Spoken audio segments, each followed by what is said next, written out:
Vocês vão reparar que no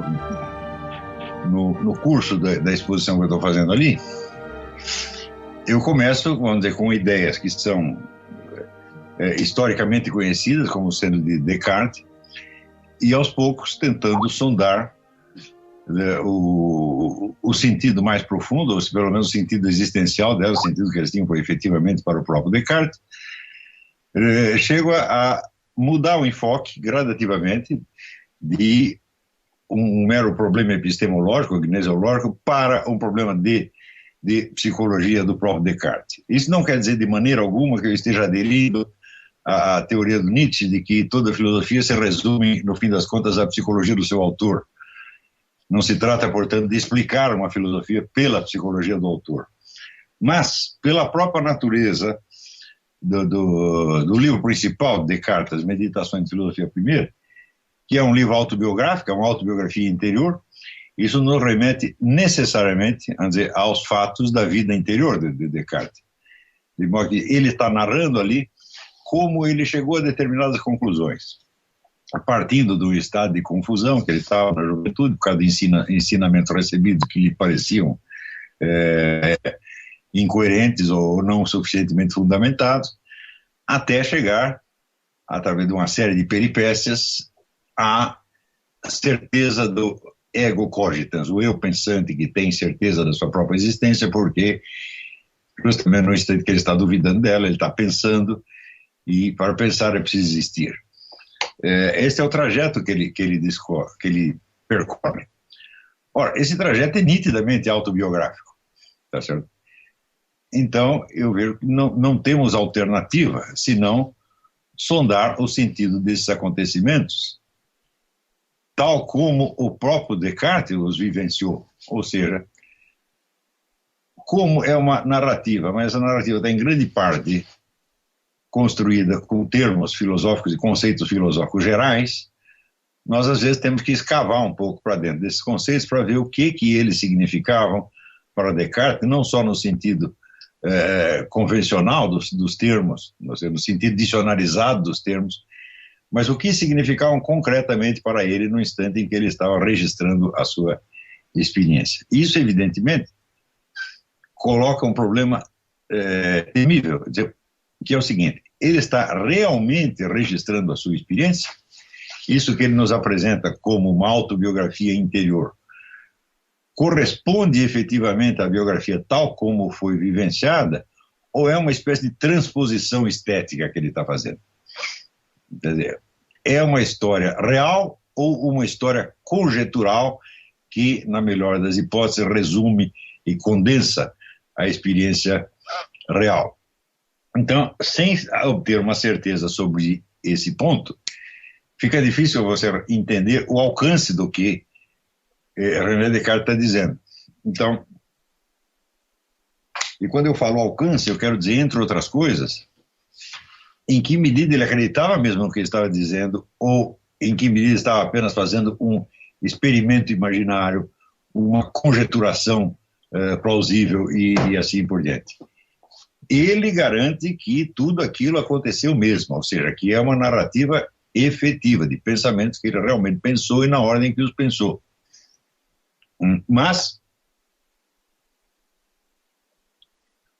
nós temos que levantar várias outras perguntas, quer dizer, essas perguntas não podem, as perguntas que ele colocou para si, simplesmente não podem ter aparecido exatamente naquela ordem, porque foi um processo que durou quase 30 anos, desde os primeiros estudos de juventude até o ponto em que ele descobre a ideia do cogito e escreve as Meditações de Filosofia Primeira.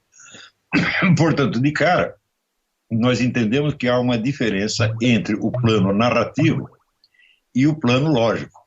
Quer dizer, ele não está fazendo exatamente uma narrativa, ele diz que é uma narrativa, mas não é propriamente isso, é uma dedução lógica que ele está fazendo, é uma investigação lógica que ele está fazendo, condensando, portanto, experiências que foram vividas ao longo de 30 anos, entremeadas de outras experiências. Quer dizer, na verdade, a experiência vivida não teve aquela linearidade que aparece no livro das Meditações, o que já nos coloca milhares de problemas de interpretação do texto. Evidentemente, eu não fui o primeiro a perceber isso. A bibliografia sobre René Descartes é riquíssima e tem alguns livros memoráveis a respeito, um dos quais escrito aí no Brasil pelo Denis Rosenfield, né? Sem contar, vamos dizer, os clássicos do cartesianismo, como Marcel Guerroux, Descartes, Segunda Ordem das Razões, e uma série de outros. Então, eles perceberam todos perceberam essas dificuldades da exposição de Descartes. Só que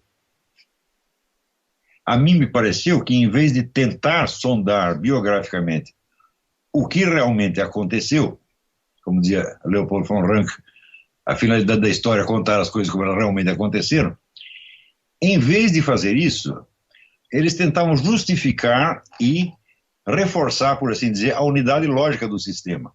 De algum modo, os intérpretes de Descartes assumiam a palavra em nome de Descartes e costuravam os pedaços do sistema, reforçavam as partes faltantes e assim por diante. Talvez por medo de cair no psicologismo nietzschiano, né?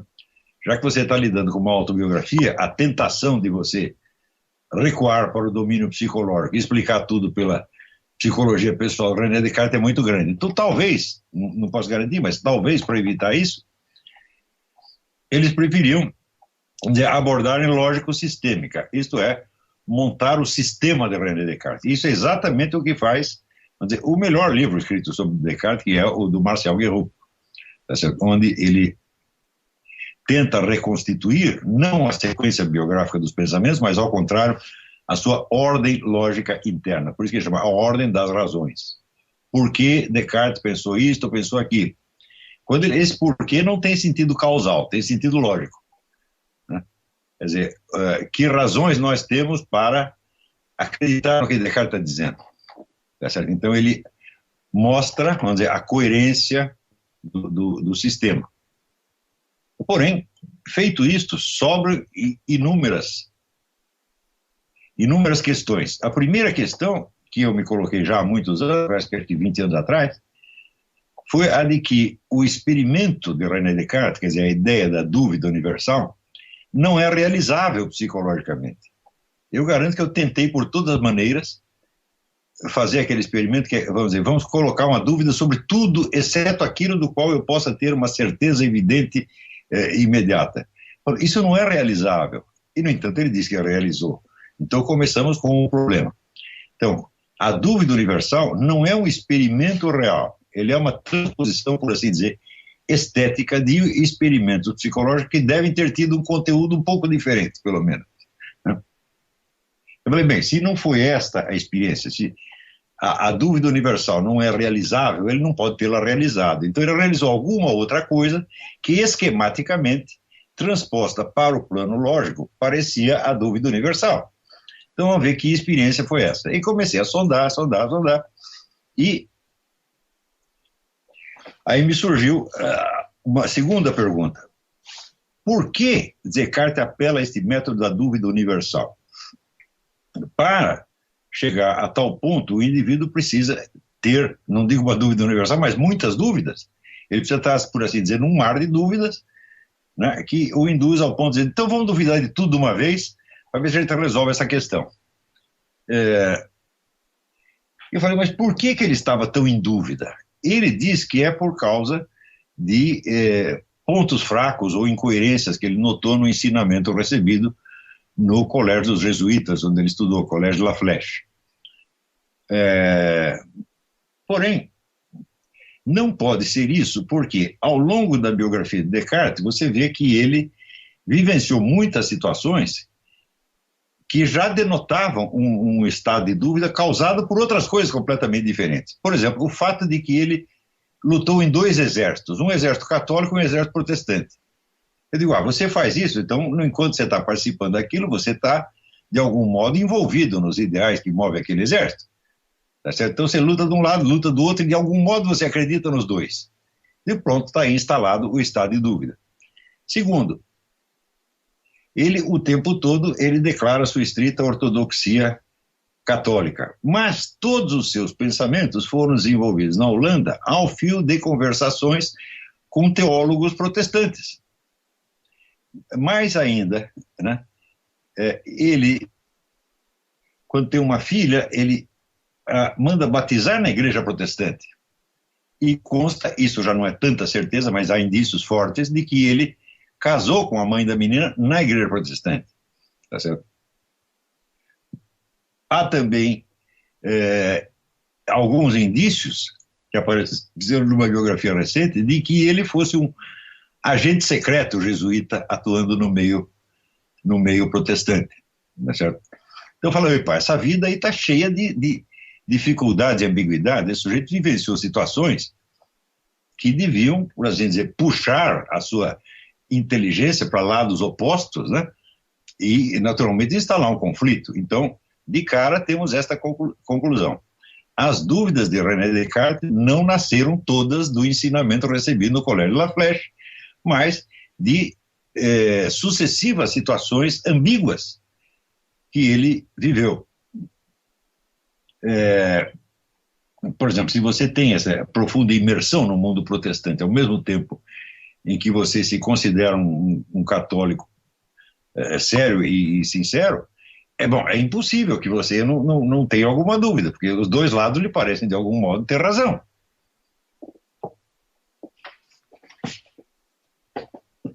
Daí é que aparece, então, o famoso documento dos 3 sonhos que Descartes teve na Alemanha, numa dessas inúmeras viagens dele. Né? Mas antes disso também, uma outra coisa que me chamou a atenção foi a formidável biografia de Descartes por Maxime Leroy. E a biografia chama-se Descartes, o filósofo mascarado, Le Philosophe Masqué. Né? E ele mostra que Descartes, na sua vida inteira, ele, por um lado, era um homem do mundo, que frequentava salões, tinha amigos, era popular, e, por outro lado, tinha uma mania de segredo que era um negócio quase obsessivo. Ele não gostava que ninguém soubesse o que ele estava fazendo. De modo que a aparência que ele mostrava na vida social era realmente uma máscara. Essa ideia da máscara, o próprio Descartes assume. Ele adota como divisa a seguinte frase: eu caminho mascarado. E ele, num outro momento, adota a máxima: quem bem se escondeu, bem viveu. Então, além do homem ter vivido situações que o colocavam num mar de dúvidas, ainda tinha esse hiato entre a personalidade verdadeira, René Descartes, que ele tinha no íntimo, e a sua imagem pública. Agora, é difícil você dizer que toda a imagem pública era uma máscara. Não, de fato não era. Então você tem também a dificuldade. Quando eu estou sendo sincero, quando eu estou mentindo? Eu acho que ele também não sabia. Tá certo? Então, em suma, é uma vida que, por todos os lados, sugere a dúvida, a incerteza e a necessidade de buscar um ponto de apoio, um ponto arquimédico, como diria o Mário Ferreira dos Santos. Tá certo? E essa busca do ponto arquimédico, a necessidade da busca do ponto arquimédico, aparece justamente no relato desses 3 sonhos que ele teve na Alemanha quando ainda era muito jovem, e que diz ele que foram estes sonhos que decidiram o seu caminho na vida. Né? Existem 2 versões desse sonho, né?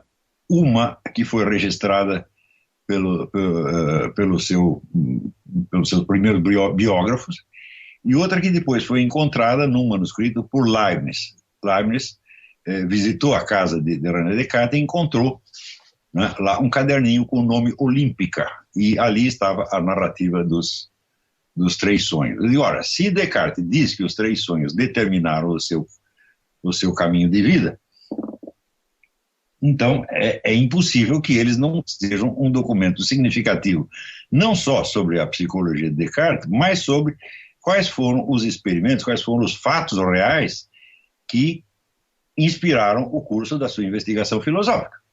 Portanto, eu não estou aqui nietzscheizando nada, não estou psicologizando nada, eu estou apenas tentando entender o sentido da filosofia de Descartes, tal como ela tinha verdadeiramente para ele.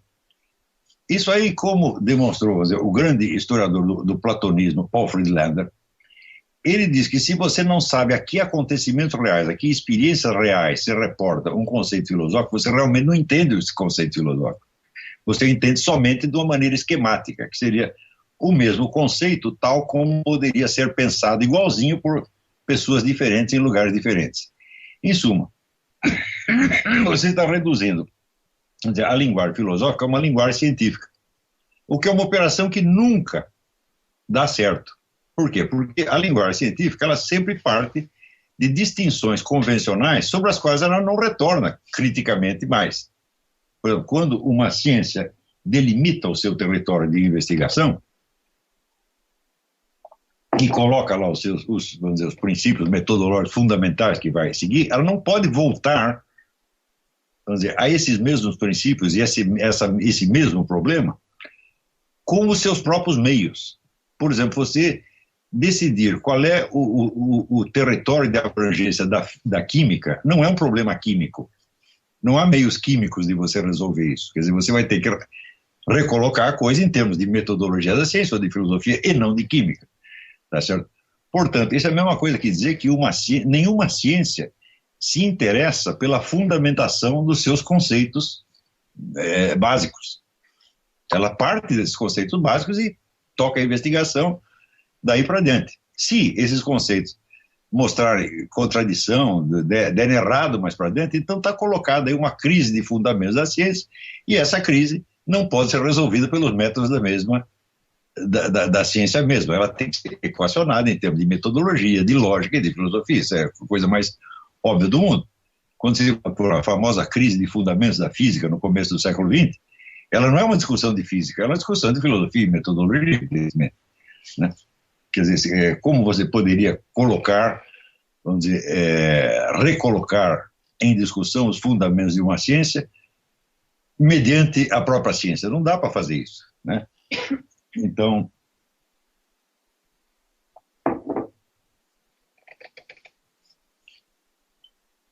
isso quer dizer que, segundo Paul Friedlander, vamos dizer, os conceitos filosóficos eles estão a meio caminho entre a linguagem usual, ou a linguagem literária, se quiser, e os conceitos científicos. Eles são justamente a elaboração da experiência, desde o caminho que vai até desde as impressões imediatas, que são expostas na linguagem comum e na linguagem literária, até a estabilização em conceitos científicos. A filosofia está sempre no meio caminho. É ela que faz essa transposição de uma coisa na outra. Então isso quer dizer que você nunca está completamente no reino da ambiguidade e do sentido múltiplo, como está na linguagem poética ou linguagem vulgar, e você nem está no reino dos conceitos estabelecidos de uma vez para sempre, como na ciência. Quer dizer, de uma vez para sempre não é bem de uma vez para sempre, mas os conceitos consensualmente estabelecidos. Nunca está nem num ponto nem no outro, você está fazendo o trajeto, tá certo? Então é como se dissesse, não, nós partimos aqui do irracional para chegar ao racional. Nunca chegamos completamente lá, tá certo? Sempre entre esta elaboração filosófica e os conceitos científicos existe um salto. Este salto é dado por uma decisão metodológica que o cientista toma. Diz, olha, a nossa ciência investiga isto aqui, dentro desses limites e com esses métodos, e todas as questões que estão para trás disso vão ficar para depois. Essa é uma discussão filosófica na qual não nos meteremos. Então, isso quer dizer que reportar os conceitos científicos à experiência real, seja por meio da investigação biográfica, seja se você não tem os documentos suficientes, seja por especulação imaginativa, é uma operação obrigatória para o entendimento de todos os textos. Se você ler esta maravilhosa obra-prima, que é o Platão, de Paul Friedlander, mas existe uma tradução americana do qual você ainda encontra exemplares, né? Não sei por que esse livro nunca foi reeditado, só foi reeditado o primeiro volume, mas são três. Ele fez os três volumes são uma introdução às obras completas de Platão, que depois ele vai colocando volume por volume comentado. Então, a rigor, seriam uns 20, 30 volumes, né? Mas pelo menos os três nós temos acesso. E a coleção inteira só existe no alemão. Eu falo, bom, eu leio um pouquinho de alemão, mas eu ler 30 volumes de Platão em alemão seria um sofrimento horrível, tá certo? É mais fácil até ler em grego, né? Porque se eu ler numa terceira língua não faz o menor sentido. Mas pelo menos os 3 volumes iniciais eu tenho e estudei bastante e vi que o Paul Friedlander está montado na razão. Quer dizer, você entende um conceito quando você pega não apenas o seu sentido lógico, formal estabelecido, mas quando você sabe a que experiências, a que aspectos do mundo real aquilo se refere. E para isso só tem um jeito, você tem que sondar o que o autor, o que o filósofo via na hora que ele usava aqueles termos. Quer dizer, a que elementos do mundo real ele estava se referindo quando usava este ou aquele termo.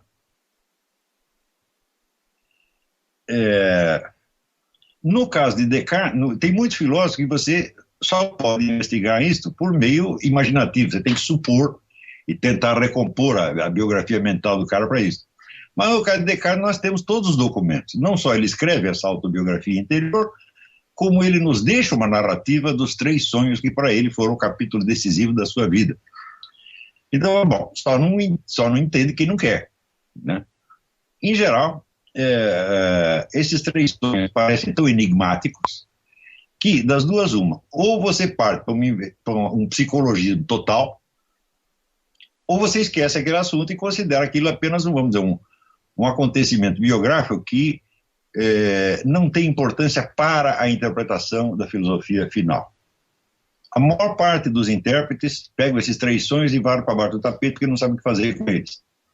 Outros, como o próprio Maxime Leroy, tentam chegar a uma compreensão psicológica. Ele queria tanto entender isso que ele mandou os sonhos para o Freud, pedindo que o Freud interpretasse. Freud já estava muito velho, cansado, mas mesmo assim prestou atenção e deu uma resposta muito gentil, dizendo o seguinte: olha, uma interpretação não dá para fazer, porque todo o meu método foi desenvolvido para analisar o paciente vivo e presente no consultório, né, e não para analisar documentos escritos. Porém, uma coisa é certa: esse tipo de sonhos é o que eu chamo sonhos vindo do alto. Sonhos vindo do alto não quer dizer revelações divinas, quer dizer apenas sonhos que vêm, vamos dizer, da parte mais alta da inteligência do sujeito. Não vem propriamente do id, né? E que, portanto, tem, vamos dizer, uma função estruturante sobre o resto da psique. Então, muito bem, se são sonhos vindo do alto, então isso significa que eles dão uma indicação bastante precisa de quais eram os temas mais altos e complexos que estavam se agitando na cabeça de René Descartes naquele momento. Muito bem, eu não vou aqui reproduzir toda a análise que eu faço dos sonhos, mas a minha conclusão é o seguinte: na exposição que Descartes faz da sua filosofia, nas Meditações de Filosofia Primeira, que são o seu livro mais importante, ele recorre à hipótese, uma hipótese que ele chama do gênio mau. Então ele diz: vamos supor que eu esteja enganado em tudo, porque quem criou o mundo foi um gênio mau, um verdadeiro espírito de porco universal, tá certo? Que criou todas essas impressões sensíveis só para me enganar, tá certo? E ele, então, ele começa a elaborar esta hipótese. E eu pensei o seguinte, falei, bom, a maior parte dos intérpretes considera, inclusive Marcel Guerroux, considera o gênio mau um artifício literário, ou até um artifício cognitivo inventado por Descartes para expor ideias filosóficas. Porém, analisando aqueles sonhos que ele teve aos 20 e poucos anos, você vê que o gênio mau estava presente e que em algum momento ele realmente se sentiu enganado por um gênio mau. E ele expressa isso no primeiro dos sonhos de uma maneira totalmente ambígua e paradoxal. Ele diz que ele estava indo para uma igreja para rezar e que no meio disso aparece um vento muito forte que o está empurrando na direção da igreja. E ele interpreta este vento como sendo o gênio mau. Note bem, o vento é um símbolo tradicional do Espírito Santo, né? Tá certo? E o vento, se o está impelindo para ir à igreja, então ele está fazendo o serviço normal e habitual do Espírito Santo, que é impelir as pessoas a fazer exatamente isso. Mas ele interpreta aquele vento como sendo o gênio mau. No meio do caminho, ele passa por uma pessoa que ele esquece de cumprimentar, e daí ele fica muito preocupado, esqueci de cumprimentar aquela pessoa, tem que voltar e cumprimentar. Então ele volta e cumprimenta. Depois, daí começa o vento de novo, e o vento é tão forte que ele não consegue se apoiar no seu pé direito, só o pé esquerdo está funcionando. E o Freud diz que o pé esquerdo é tradicionalmente um símbolo do que é a transgressão. Então, um comportamento transgressivo. Quando ele está indo de novo para a igreja, impelido pelo vento, tem uma segunda pessoa que o chama e diz: olha, eu trouxe aqui um presente para você, né, de uma outra cidade, uma outra pessoa mandou um presente. Esse presente é um melão. Na época, os melões dessa região tinham a fama de ser os melhores do mundo. Então, o Freud diz, bom, o melão representa, evidentemente, algum objeto de prazer, algo que ele gostava muito, tá certo? E Descartes, ele interpreta o melão como representando a solidão que ele desejava para poder se dedicar às suas investigações. E, bom, essa interpretação parece um pouco forçada. O melão certamente devia significar algo até mais atrativo do que a mera solidão. Então,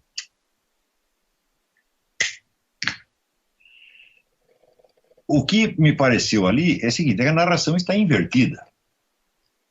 Quer dizer, ele coloca, vamos dizer, a ação do Espírito Santo que o está empurrando para ir na igreja, ele interpreta como se fosse o diabo. E a tentação do mundanismo, quer dizer, você deixa de ir na igreja só para você cumprimentar uma pessoa, quer dizer, um ato de, é o que a igreja chama de respeito humano, né? Você deixa de atender ao chamado de Espírito para atender a uma obrigação mundana, né?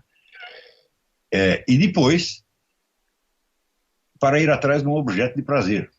Então, quando ele interpreta o vento como sendo o espírito maligno, me parece que ele está invertendo as coisas. A mesma inversão aparece depois nos outros sonhos. No segundo sonho, ele está fechado no seu quarto quando ele ouve um estrondo que parece uma tempestade como a do sonho anterior. Os sonhos um continua no outro, né?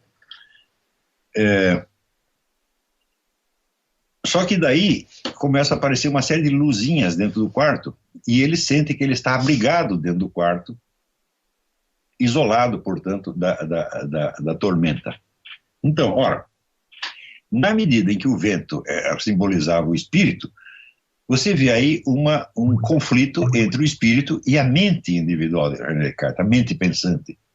A mente pensante é o quarto onde ele se fecha, e as luzinhas separadas são os vários conceitos que ele vai usar para pensar. Então você tem, vamos dizer, um conflito entre o apelo do espírito e o desejo da mente de dominar a situação. Essa interpretação me parece bastante óbvia, é quase inquestionável. Então, conclusão. Descartes estava realmente com medo do gênio mau, mas ele estava identificando o gênio mau na direção contrária. Então, o gênio mau para ele é aquilo que está fora e acima da sua mente. E o domínio onde ele busca abrigo é a mente fechada em si mesma, quer dizer, a mente raciocinante. Então, resultado, o gênio mau não é um artifício literário, o gênio mau é o problema das meditações. Então, bom, então temos que inverter essas interpretações clássicas, tá certo? E dizer qual é o problema de que as meditações estão tratando realmente. Não é só o problema de uma dúvida intelectiva, é o problema de um drama teológico, no fim das contas. O medo do diabo, o medo da danação, tá certo? E a dificuldade de conceber de que lado está Deus e de que lado está o diabo. Problema quase inevitável quando você frequentou profundamente ambientes católicos e ambientes protestantes, tá certo? E você não tem certeza de qual está certo, né? Então, no fim das contas, o problema do Descartes, o medo que ele tem do gênio mau, de ser do engano total e universal, é o medo daquilo que na religião se chama a segunda morte, a morte da alma. E este é o tema central das meditações. Então essa foi a interpretação que eu dei. Note bem que, em momento algum, eu caí na tentação de psicologizar, né? Eu estou dizendo que o filósofo mascarado mascarou a sua problemática filosófica numa segunda problemática, por assim dizer, mais manejável e menos atemorizante.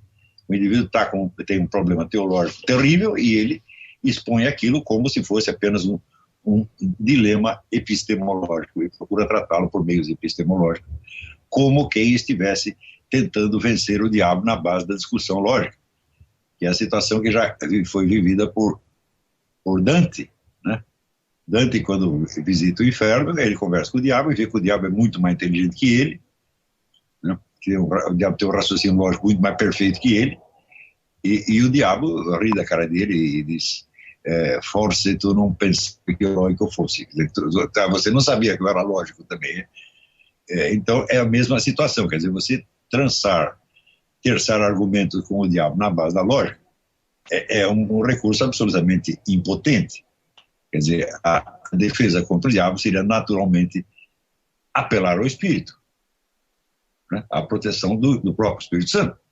Só que ele está fazendo o contrário, ele se fecha ao Espírito Santo e tenta se defender por meio do seu raciocínio pessoal. E daí surge toda a infinidade de enigmas na interpretação da filosofia de Descartes. É a mesma coisa, mas, bom, a filosofia de Descartes não é bem aquilo que chamamos de filosofia de Descartes, não é bem a filosofia de Descartes. É, vamos dizer, uma cobertura lógica que ele deu a um problema muito mais difícil e muito mais dramático do que a mera dúvida cognitiva. Então essa é a minha tese. Infelizmente, o livro é composto de vários pedaços que foram escritos em épocas diferentes. Eu não acho que seja um livro que está bem escrito, não atende às minhas exigências estilísticas do momento, tá certo? Mas eu acho que esse tema é suficientemente importante para justificar que a coisa seja publicada do jeito que está. Não estou pretendendo com isso me substituir aos grandes intérpretes da filosofia de Descartes, sem os quais eu não teria podido fazer nada, porque eu tive que estudar essa gente toda para fazer isso. Nem estou propondo ali uma mudança radical na interpretação total do sistema de Descartes, mas apenas chamando atenção para um ponto que me parece que os intérpretes clássicos não pegaram direito. Exatamente como eu fiz no livro do Aristóteles, tá certo? Eu não estou propondo a reinterpretação integral da filosofia de Aristóteles, mas apenas chamando a atenção para um ponto que, ao longo dos milênios, só dois tinham percebido, de passagem, que foi São Tomás de Aquino e Avicena. Eles se referem àquilo de passagem e não voltam mais ao assunto. Então eu decidi que, bom, se eles perceberam isso e ninguém mais percebeu, isso deve ser importante, e vamos voltar lá. E eu não sei quais as consequências que isso tem para a interpretação geral do sistema de Aristóteles, como também não sei que importância esta minha interpretação das meditações pode ter para a interpretação geral do sistema de Descartes, e nem me interessa, né? Quer dizer, eu não sou eminentemente um intérprete de filósofos do passado, eu não estou investigando nem Descartes nem Aristóteles para entender Aristóteles ou Descartes em termos de história da filosofia, quer dizer, mas estou tentando enfrentar certos problemas filosóficos que são meus de alguma maneira. E para isso uso os livros de filosofia como pontos de apoio, como muletas, tá certo? E não como objeto de interesse em si mesma. Então, está aí feito o serviço, não muito bem feito, mas está feito. Se tiverem perguntas, eu estou à sua disposição.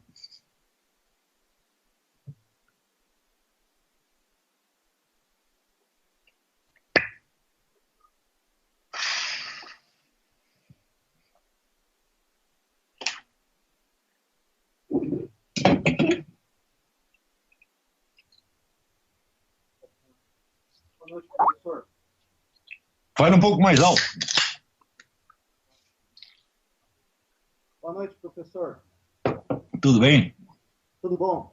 Eu gostaria de fazer uma pergunta que vai um pouco no sentido do último curso que o senhor ministrou, que foi o curso de Sociologia da Filosofia, né?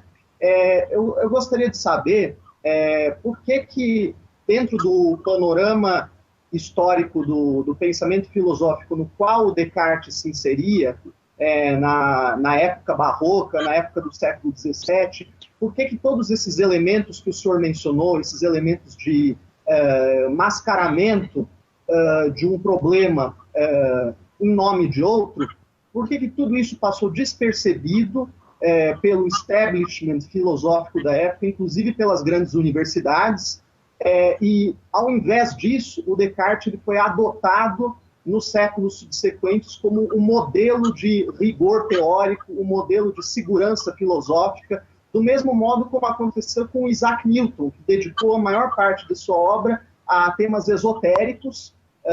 Pouco dela foi dedicado a problemas científicos de relevo, e ele passou para a história como um modelo do rigor científico, especialmente pela mão de Voltaire.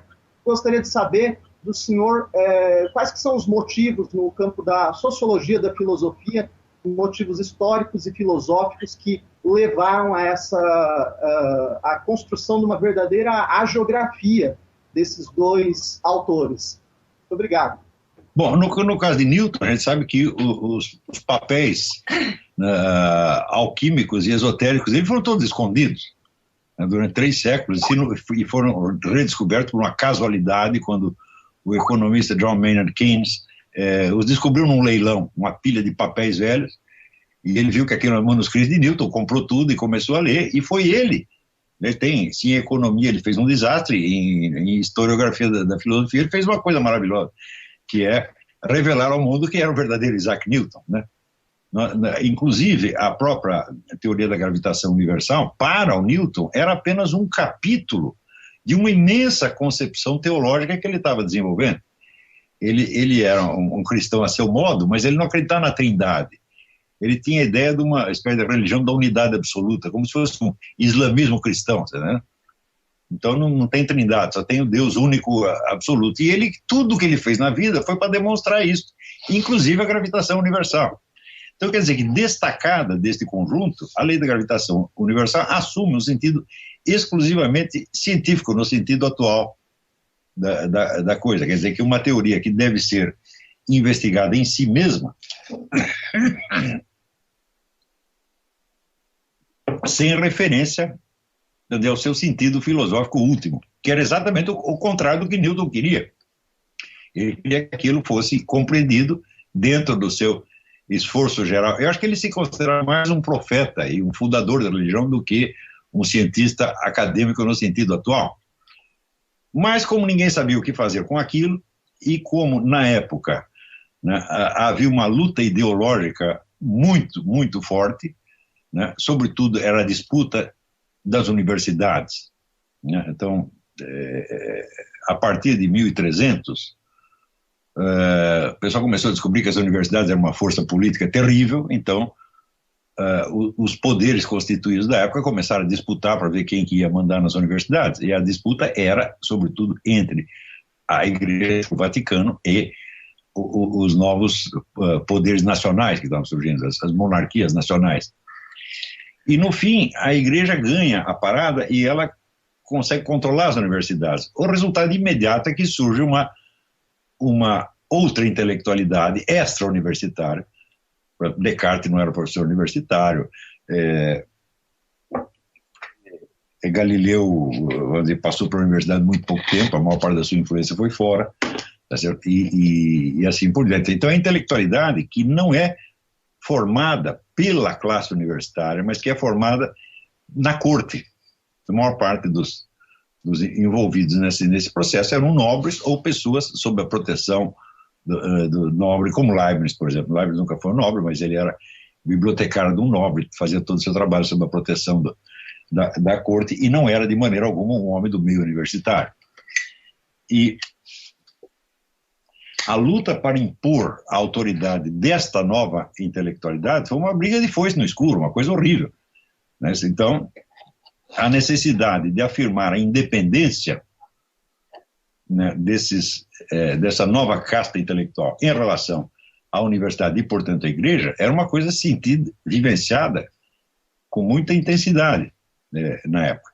Note que isto teve 2 capítulos, pelo menos. Num primeiro capítulo, esses novos intelectuais, eles puxam contra a autoridade da universidade e da igreja todo um legado esotérico da antiguidade. Eles puxam livros de alquimia, de astrologia, de tudo que existia, né, e recolocam isso em circulação. Num segundo momento, existe um processo de acobertamento desse primeiro capítulo, onde, curiosamente, todo o depósito de conhecimentos esotéricos que essa nova intelectualidade havia trazido para a cena é atribuído à época anterior. Então é incrível, porque os mesmos caras que eram alquimistas, astrólogos, geomantas, etc., etc., de repente se vestem de uma nova roupagem, que é do cientista experimental moderno, na linha de Bacon. Não é isso? Aí também existe uma falsificação enorme, porque diz que Bacon é o formulador do método científico. Só tem o seguinte, ele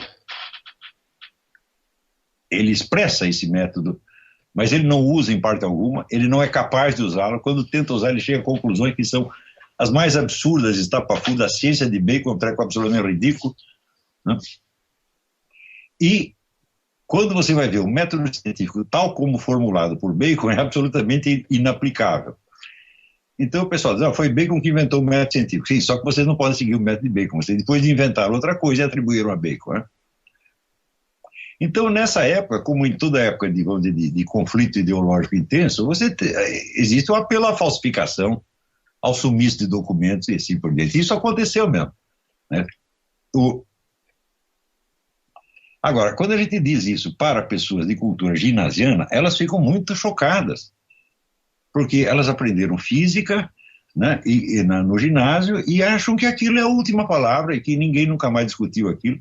Todas essas coisas que eu estou falando não são novidades, não sou eu que descobri, isso aí está aí em circulação entre os historiadores da ciência há 50 anos, pelo menos. Tá certo?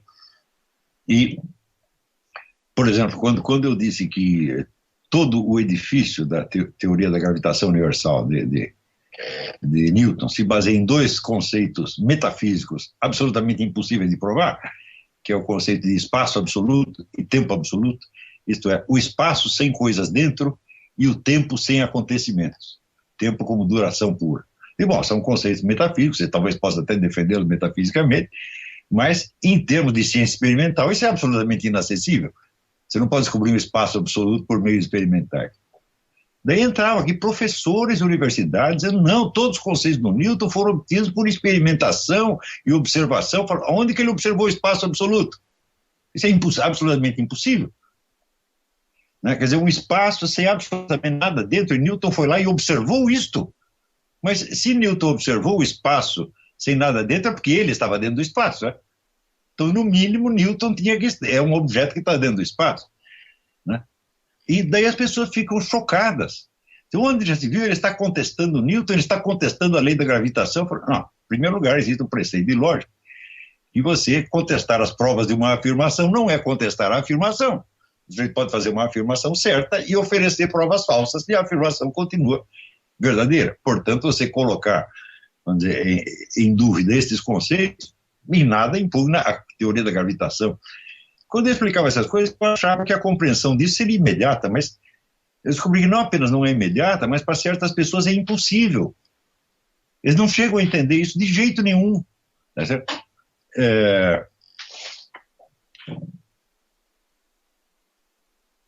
Mas ainda houve no século XX, houve um físico americano, Eugene, esqueci o seu sobrenome, Eugene não sei das quantas, que defendeu bravamente os conceitos de espaço absoluto e tempo absoluto contra Einstein. Então ele era um newtoniano de estrita observância, era um dos maiores físicos americanos, ele podia estar errado nisso, né? E é curioso as pessoas ficarem tão chocadas quando eu estou dizendo que os conceitos de espaço absoluto e tempo absoluto de Newton não têm sentido científico, quando, na realidade, toda a obra do Einstein consistiu justamente em contestar essas duas coisas. A teoria da relatividade chama a teoria da relatividade porque ela está dizendo que não existe espaço absoluto e não existe tempo absoluto.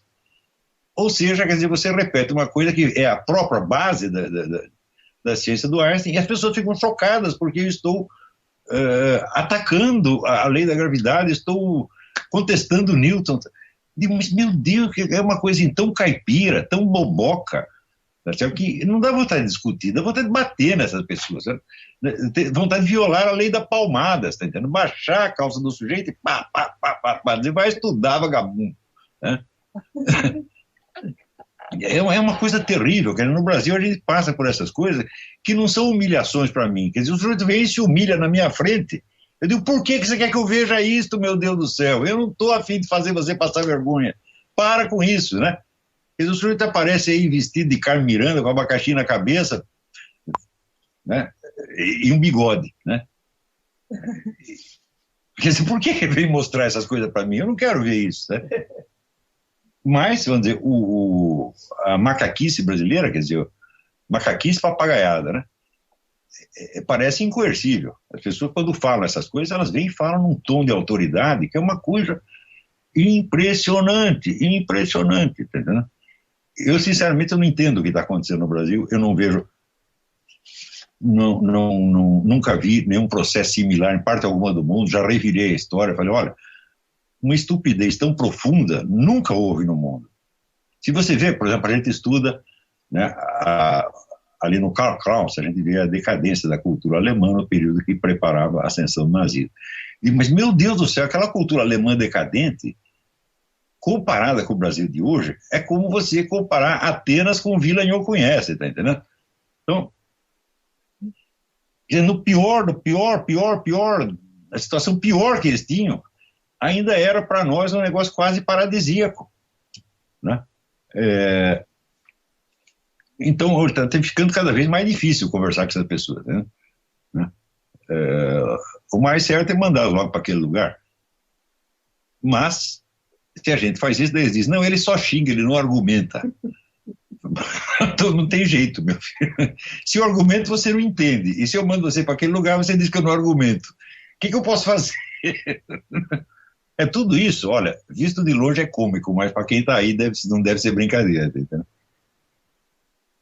Então, o que houve foi realmente, vamos dizer, uma ocultação para criar, vamos dizer, a imagem do cientista moderno como se ela fosse a imagem inspiradora de todo o movimento de renascimento científico. Quando esse renascimento científico surge exatamente mediante a escavação e reingresso de todo o esoterismo da antiguidade, esoterismo e ocultismo. Quer dizer, a grande época da astrologia, da alquimia, etc., foi o Renascimento.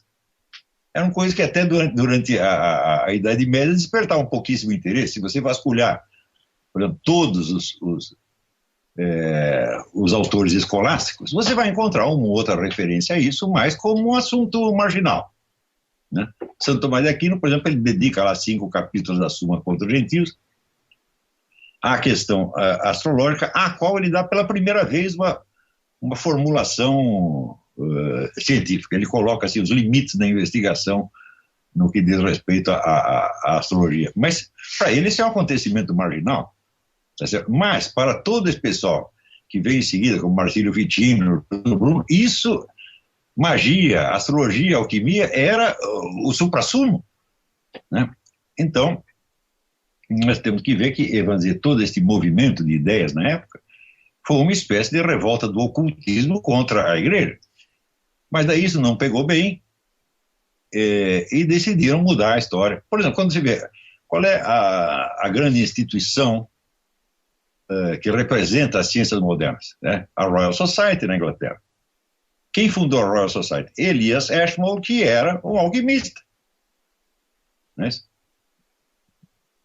Então, toda a história desse período tem sido reexaminada pelos historiadores há mais de 50 anos, e chegando à conclusão de que a maior parte das noções populares a respeito, que são transmitidas de ginásio até a universidade, são balelas, são lendas. Mas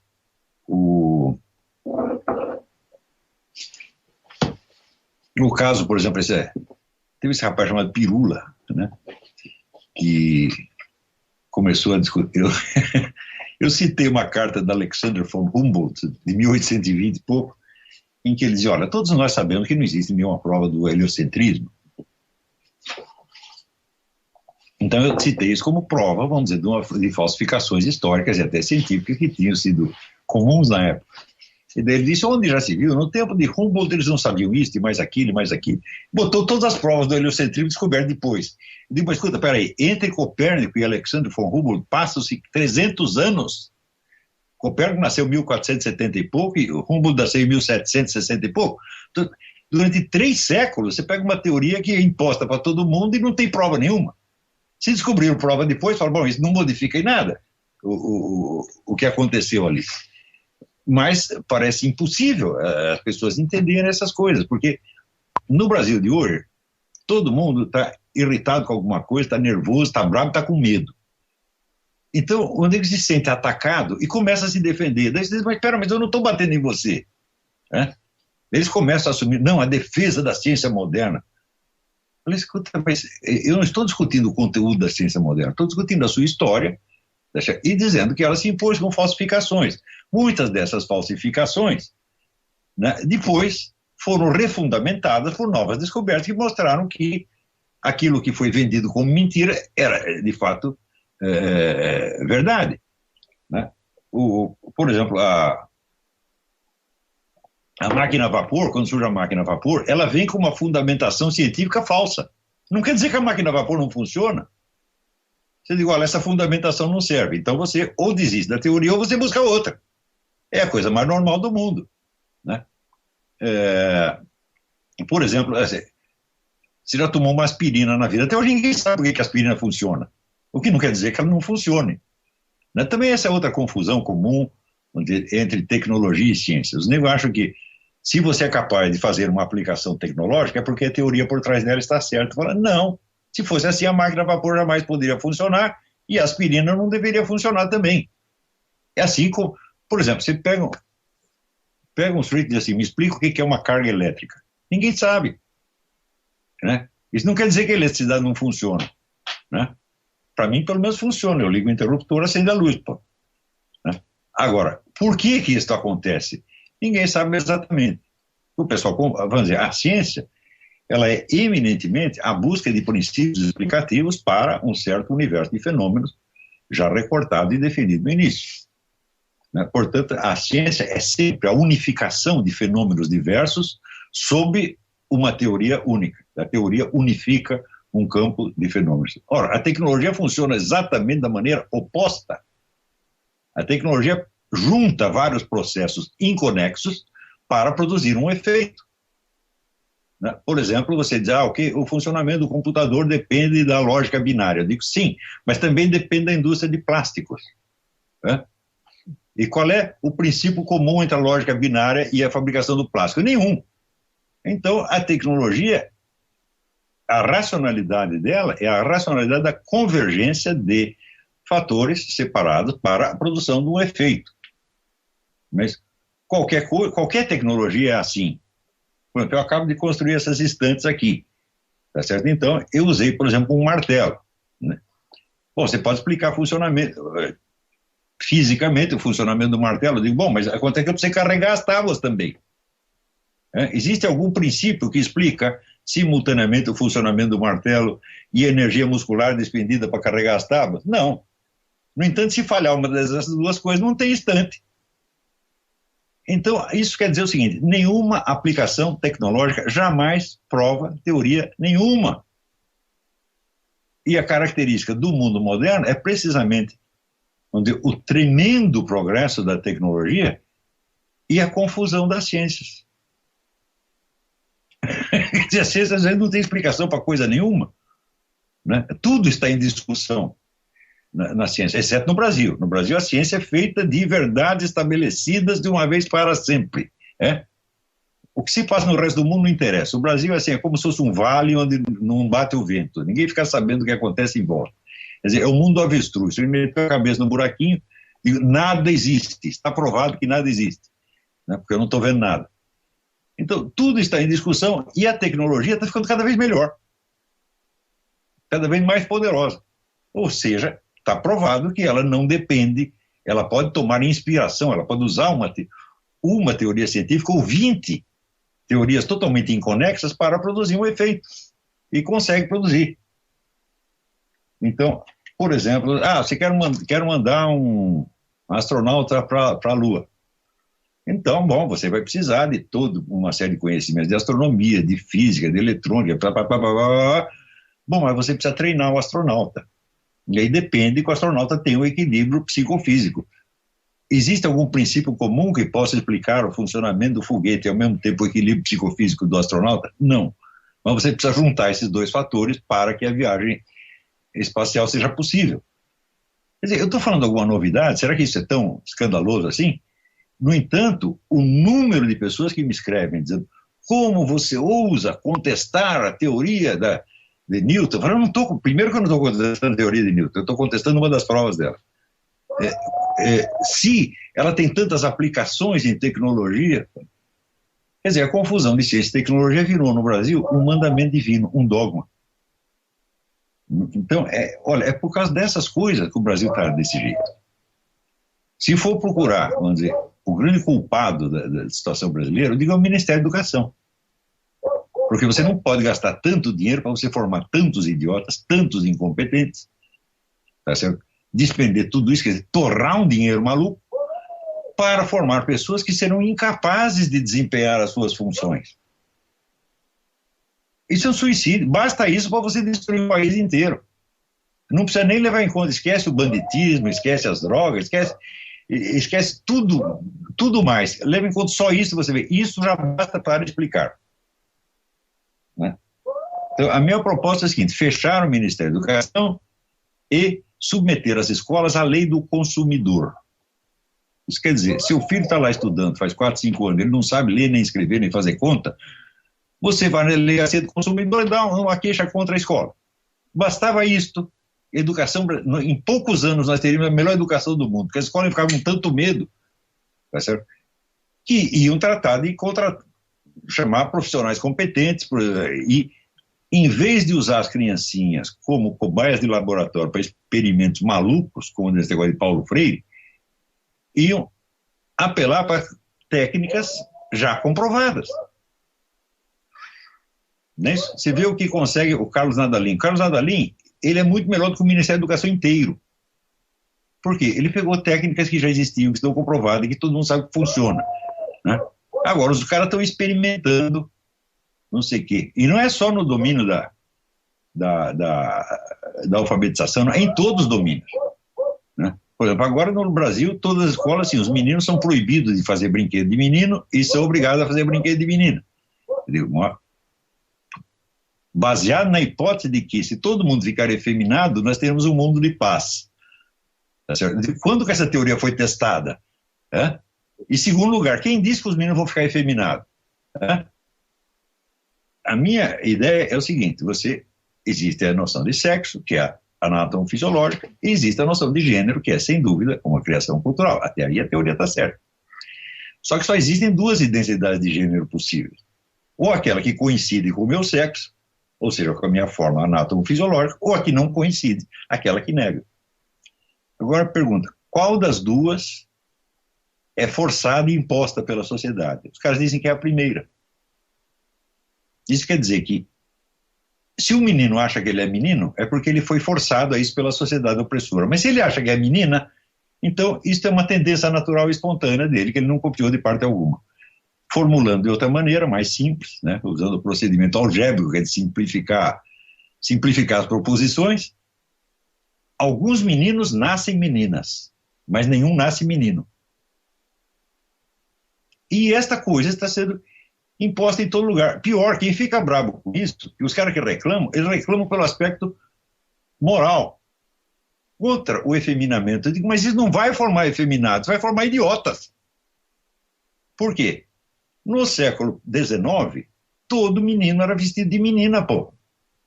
Usava aquelas camisolinhas até 4, 5 anos. Ninguém virou boiola por causa disso. Né? Mas, ao mesmo tempo, ele tinha os brinquedos de menino e podia brincar de menino. Podia brincar de guerra, brincar de índio, etc. Se ele quisesse, mas hoje não pode. Então, quer dizer, a aquisição de uma identidade sexual com proporcional à sua forma anatômica tornou-se proibida. E só pode assumir a outra identidade, que é a negação disso. Isso vai dar um trabalho mental. Quer dizer que o nego, aos 30, 40 anos, ele vai estar buscando a sua identidade sexual ainda, quando naturalmente as crianças descobrem isso aos 3 ou 4 anos. Então, isso é uma fábrica de idiota. Quer dizer, se o pessoal gaysista, por exemplo, acha que isso vai espalhar gay pelo mundo, não vai. Quer dizer, ele vai ocupar o seu tempo com uma bobajada sem fim. Né? O cara vai lá, pô, tá lá, o homem já é pai de família, perguntando, eu sou menino ou menina. O que é isso? Ele é um boiola? Não, ele é um idiota completo.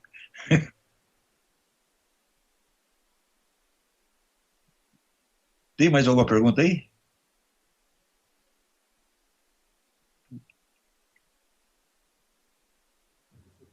Só um minutinho, Olavo. Boa noite, professor. Tudo bem? Ah, tudo bem. Tudo jóia. Tem uma moça aqui que ela é acadêmica de medicina e tem um professor dela que numa aula, ele mencionou que não existem 2 sexos, mas 11 sexos. Então, se o senhor quiser comentar... Bom, nós reconhecemos o sexo, né, pela forma autoevidente do corpo da pessoa.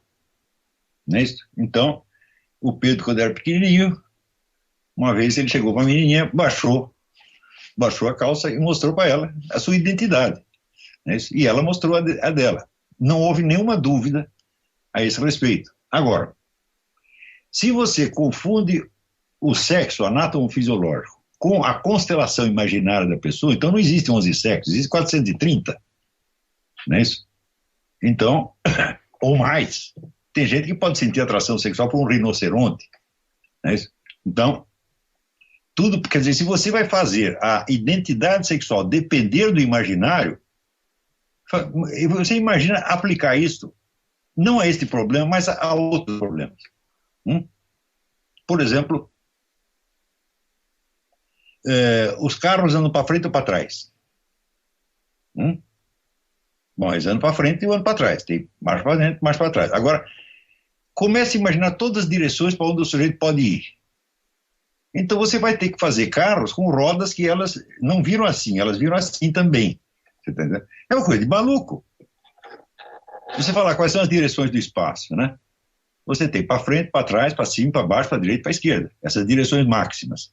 O sujeito pode dizer, não, existem infinitas.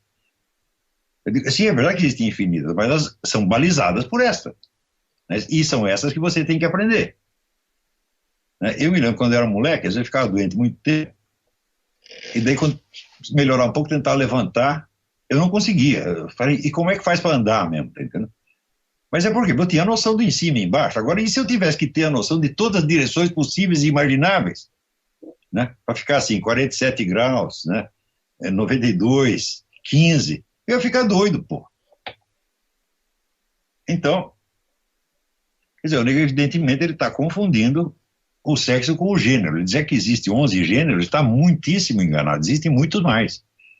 Porque se o gênero é uma constelação imaginária, criada em parte pelo indivíduo, em parte pela sociedade, nesse intercâmbio, então pode dar qualquer coisa.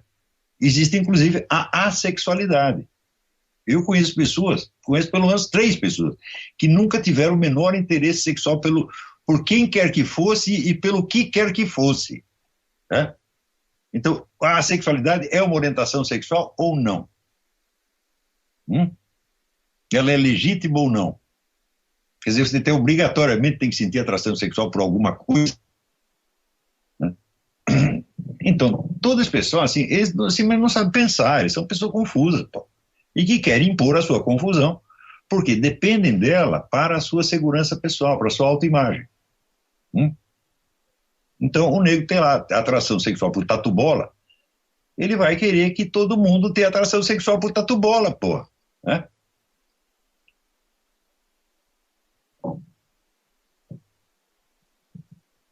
Então, o problema não é assim, o que aconteceria se os meninos brincassem de meninas? Eu digo, não aconteceria absolutamente nada. Eles iam brincar de menina e depois iam voltar a brincar de menino. Não é normal. Mas brincar de menino é proibido. Então, o problema não é, né, você ter acesso aos comportamentos do outro sexo. O problema é você. É que os comportamentos do seu sexo ficam proibidos para você. E você vai descobri-los tardiamente. E vai ter todo um ar de coisa pecaminosa. Né? O menino fala, pô, estou tendo uma tentação de brincar de índio. Não pode, tem que brincar de índia. Né? Quer dizer, está criando dificuldade. Então é assim. Tem mais aí?